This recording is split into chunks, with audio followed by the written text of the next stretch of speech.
अस्सलाम वालेकुम क्लास, कैसे हैं आप सब। हाँ जी बेटा, बस ये 1 या 2 दिन के बाद है जो मैं आपको वीडियो लेक्चर सेंड कर रही हूँ। फिर नेक्स्ट हम इंशाल्लाह ज़ूम पर ही लेक्चर लेंगे, ठीक है। और आपके लेक्चर की टाइमिंग जो है ना वो भी थोड़ा सा इशू आ रहा था दूसरी क्लासेस के साथ, तो इसलिए वो मैंने टाइमिंग भी आपकी थोड़ी सी चेंज की है। वो भी मैं ना शीज़ा को बता दूँगी और वो आप लोग को बता देगी, ठीक है। अच्छा बेटा, इस दफ़ा भी आपको 2 सब्जेक्ट्स मैंने पढ़ाने हैं, ठीक है। हमेशा आपके 2 लेक्चर्स लेती हूँ, तो इस दफ़ा भी आपके 2 ही लेक्चर्स हैं मेरे। एक मैंने आपको रिंग थ्योरी पढ़ानी है और दूसरा सब्जेक्ट है आपका सेट थ्योरी, ठीक है। रिंग के जो आपने नोट्स लिए हैं ना, वो एक्चुअली आपके 2 सब्जेक्ट्स के नोट्स जो हैं वो कंबाइन मिलते हैं, रिंग्स और मॉड्यूल के। इस दफ़ा आपने सिर्फ रिंग पढ़ना है, यानी आधे नोट्स हमने इस सेमेस्टर में पढ़ने हैं और आधे नोट्स जो है ना वो मॉड्यूल के हैं, वो आप लोग नेक्स्ट सेमेस्टर में पढ़ेंगे, ठीक है। और सेट थ्योरी के जो नोट्स लिए हैं वो हमने पूरे ही पढ़ने हैं, ठीक है। तो सिलेबस आप लोगों ने देख लिया होगा, नोट्स जिनके भी पास हैं, तो उस हिसाब से हमें अपनी स्पीड भी रखनी पड़ेगी। मुश्किल नहीं है दोनों सब्जेक्ट्स, ठीक है। रिंग थ्योरी तो आप लोग पहले भी पढ़ चुके हैं, जो वेक्टर एंड रिंग मैंने आपको पढ़ाई थी ना पिछले सेमेस्टर में। ये रिंग जो है वो उसी से रिलेटेड है, बस काफ़ी सारी चीज़ें पिछले वाली रिंग की ही होंगी, बस थोड़ी बहुत एक्सपेंड हो जाएगी। मतलब कि कुछ टॉपिक्स होंगे जो बिल्कुल न्यू होंगे, कुछ टॉपिक्स आपने पहली दफ़ा पढ़ने होंगे, बाकी जो है वो पिछले टॉपिक्स ही होंगे, ठीक है। इतनी मुश्किल नहीं है, रिंग आप लोग पहले पढ़ चुके हैं। और सेट थ्योरी जो है वो आपके लिए थोड़ी सी नई चीज़ है, लेकिन मुश्किल वो भी नहीं है, आप लोग वो भी समझ के पढ़ेंगे तो वो भी आपको ईजी लगेगा, ठीक है। हाँ जी, स्टार्ट करते हैं हम अपना रिंग थ्योरी का लेक्चर। सबसे पहला आपका चैप्टर है, फर्स्ट चैप्टर है बेसिक कंसेप्ट्स, ठीक है। बेसिक कंसेप्ट्स इस चैप्टर में मोस्टली जो है वो डेफिनेशंस ही हैं, और वो सारी डेफिनेशंस आप लोग पहले पढ़ चुके हैं, ठीक है। लेकिन एक दफ़ा फिर भी मैं आपको इनका ओवरव्यू दे देती हूँ, ठीक है। सबसे पहले आपके पास बेटा डेफिनेशन है बाइनरी ऑपरेशंस की, ठीक है। बाइनरी ऑपरेशन आपको पता है क्या होता है, बाइनरी का मतलब भी होता है कि 2, ठीक है। Binary means 2। तो वो ऑपरेशन जो हम 2 वैल्यूज़ या 2 डिजिट्स पर अप्लाई करते हैं, वो उन सारे ऑपरेशंस को बाइनरी ऑपरेशन बोलते हैं, ठीक है। जैसा कि प्लस, माइनस, मल्टीप्लाई, डिवाइड, ठीक है। ऐसे सारे ऑपरेशन जिनके लिए हमें 2 वैल्यूज़ लास्ट में चाहिए होती हैं, ठीक है। जैसे देखें, अगर मैं आपके पास से आपको सिर्फ एक ही वैल्यू हो 2, तो आपने 2 में प्लस करना हो, तो यहाँ पर दूसरा डिजिट तो आपको चाहिए होगा ना, दूसरी वैल्यू चाहिए होगी। तो इसका मतलब एडिशन का जो ऑपरेशन है वो बाइनरी ऑपरेशन है, यानी कि ऐसा ऑपरेशन जो हम 2 वैल्यूज़ पर ही अप्लाई कर सकते हैं, सिंगल वैल्यू पर वो ऑपरेशन अप्लाई नहीं हो सकता, ठीक है। तो बाइनरी ऑपरेशन को हम किस तरह से लिख सकते हैं, let X be non, definition इसकी क्या है बाइनरी ऑपरेशन की, let X be non empty set. एक सेकेंड। हाँ जी, बाइनरी ऑपरेशन की डेफिनेशन आपके पास, let X be a non empty set, then the mapping F from X cross X, ठीक है, to X is called a binary operation on X. कोई भी एक मैपिंग जो कि एक्स क्रॉस एक्स का क्या मतलब है, एक्स क्रॉस एक्स का मतलब है ना ऑर्डर्ड पेयर, यानी कि ए बी फॉर्म के एलिमेंट। तो वो सारी मैपिंग्स, वो सारे ऑपरेशन जो आप एक ऑर्डर्ड पेयर पर अप्लाई करते हैं, ठीक है, यानी कि 2 वैल्यूज़ अप्लाई करते हैं और आंसर उनका एक सिंगल वैल्यू में होता है, ठीक है। एक्स क्रॉस एक्स से मैपिंग जा रही है एक्स पर ही, ठीक है। यानी कि 2 वैल्यूज़ पर आप ऑपरेशन अप्लाई करेंगे तो आंसर आपके पास एक सिंगल वैल्यू आएगी। वो सारे फंक्शंस जो हैं, ऐसी सारी मैपिंग्स को बाइनरी ऑपरेशंस बोलते हैं, ठीक है। Then for any A B belongs to X cross X, F of A B belongs to X, ठीक है। यानी कि एक्स क्रॉस एक्स के हर ऑर्डर पेयर पर जब हम फंक्शन एफ अप्लाई कर देंगे तो वो ए की वैल्यू एक्स में आएगी होगी, ठीक है। We usually denote the binary operation by asterisk, addition, dot और नॉट, ठीक है। इस डिफरेंट नोटेशन यूज़ करते आए हैं, आपने रिंग में पहले भी पढ़ी हैं। इनको बाइनरी ऑपरेशन को इस तरह से डिनोट करते हैं, ठीक है। और हम ए स्टेरिक बी भी लिख सकते हैं ऑर्डर पेयर लिखने की बजाय, ठीक है। Then the binary operation is called the binary operation plus is called addition and dot is called multiplication, ठीक है, समझ आ गई। अच्छा, नेक्स्ट बेटा आपके पास डेफिनेशन है रिंग की। रिंग की डेफिनेशन आप पहले भी पढ़ चुके हैं। एक सेट में अगर कुछ प्रॉपर्टीज़ होल्ड कर रही हो तो हम कह देते हैं कि वो सेट जो है वो रिंग बना रहा है, ठीक है। सबसे पहले तो वो नॉन एम्प्टी होना चाहिए। A non empty set R together with 2 binary operations, addition and multiplication, ठीक है। यानी कि रिंग के अंदर 2 बाइनरी ऑपरेशंस डिफाइंड होते हैं, एक प्लस का और दूसरा मल्टीप्लिकेशन का। एक सेट जिसके अंदर 2 बाइनरी ऑपरेशंस डिफाइंड है वो रिंग होगा if and only if following axioms are satisfied, अगर ये जो प्रॉपर्टीज़ हैं ये होल्ड कर रही हूँ, ठीक है।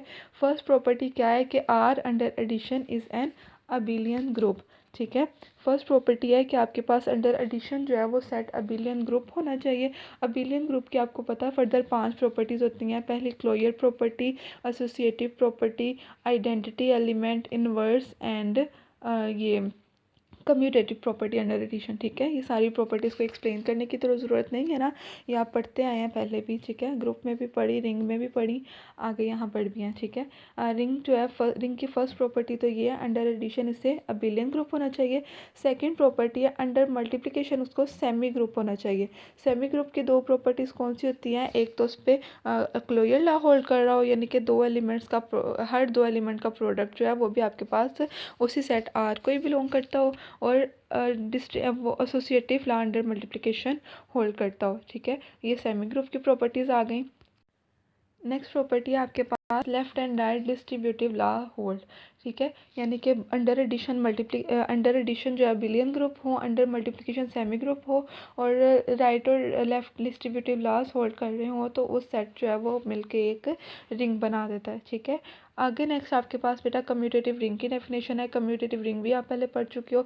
अगर आपके पास commutative law with respect to multiplication hold कर रहा हो किसी रिंग में तो ऐसे रिंग को कम्यूटेटिव बोलते हैं। ठीक है, a ring R is said to be commutative if for all x y belongs to R x y equals to y x। ठीक है, रिंग विद आइडेंटिटी का क्या मतलब है, a ring is said to be a ring with identity if and only if there exists an element 1 belongs to R such that x dot 1 equals to x and 1 dot x। ठीक है, यानी कि अगर आपके पास multiplicative identity 1 जो है वो ring को बिलोंग कर जाए तो इसका मतलब वो रिंग जो है वो रिंग विद आइडेंटिटी बन जाती है। ठीक है, उसके बाद बेटा ज़ीरो डिवाइज़र की डेफिनेशन है। ज़ीरो डिवाइज़र भी आप पढ़ चुके हैं। ठीक है, अगर आपके पास आर जो है वो कोई भी रिंग है और एक्स जो है वो आर का कोई भी एक एलिमेंट है। ठीक है, तो इस एक्स को आप ज़ीरो डिवाइज़र तब बोलेंगे इफ़ एंड ओनली इफ़ अगर एक नॉन ज़ीरो रिंग के अंदर एलिमेंट एग्जिस्ट कर जाए such that X dot Y equals to zero. ठीक है, यानी कि अगर आपके पास रिंग के ऐसे दो एलिमेंट एग्जिस्ट कर रहे हैं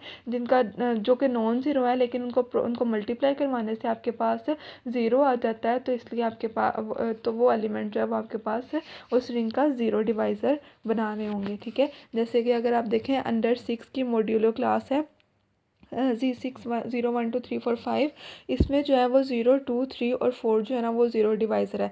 जब बेटा यहाँ पर आप मल्टीप्लिकेशन का टेबल बनाएंगे ना, ये आपके पिछले रिंग के नोट्स में बना भी होगा इस तरह का टेबल। ठीक है, तो मल्टीप्लिकेशन का टेबल बनाकर जब आप करेंगे ना तो आप देखें 2 इंटू 3 जो है वो 6 आता है।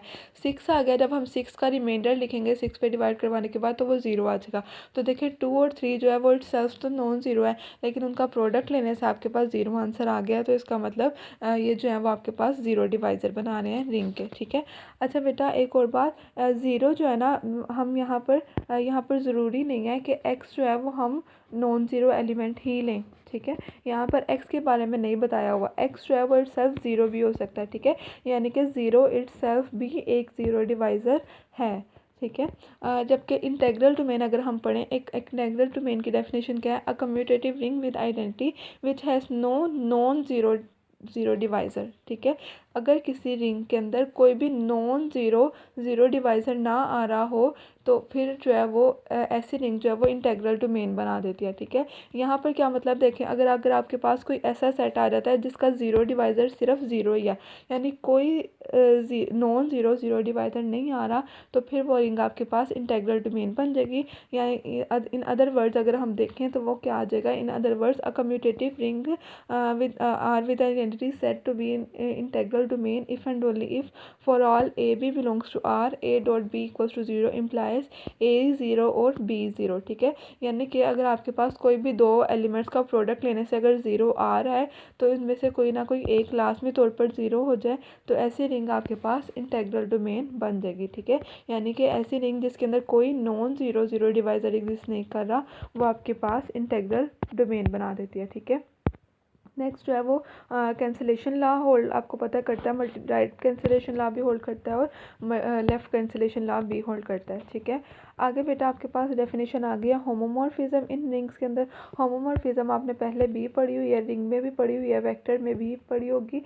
क्या है आपके पास, let R and R dash be two rings and F is a function from R to R dash be a mapping then then F is said to be ring homomorphism from R to R dash if and only if आपके पास ये दो properties अगर hold कर रही हो, ठीक है।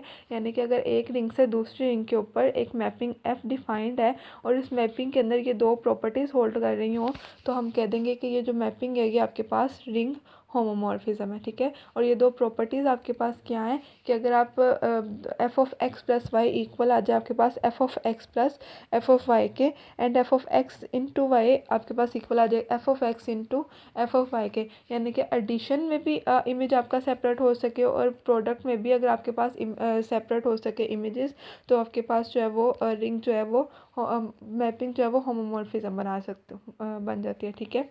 Next जो है वो one one homomorphism from R to R dash is called monomorphism. ये सारी बेटा आप डेफिनेशन पहले पढ़ चुके हैं, यानी ऐसी होमोमॉर्फिज्म जो कि आपके पास वन वन भी हो, सब्जेक्टिव हो, वो आपके पास मोनोमॉर्फिज्म हो जाती है। और subjective on to homomorphism from R to R dash is called epimorphism, ठीक है। यानी कि अगर इंजेक्टिव होमोमॉर्फिज्म है तो वो मोनोमॉर्फिज्म बन जाएगी, और अगर सब्जेक्टिव होमोमॉर्फिज्म है तो वो एपीमॉर्फिज्म बन जाएगी, ठीक है। और अगर सब्जेक्टिव भी है और इंजेक्टिव भी है, यानी कि वन वन और ऑन टू दोनों प्रॉपर्टीज होल्ड कर रही हैं उस फंक्शन के अंदर, तो फिर वो मैपिंग जो है वो बाइजेक्टिव होमोमॉर्फिज्म हो जाएगी, ठीक है।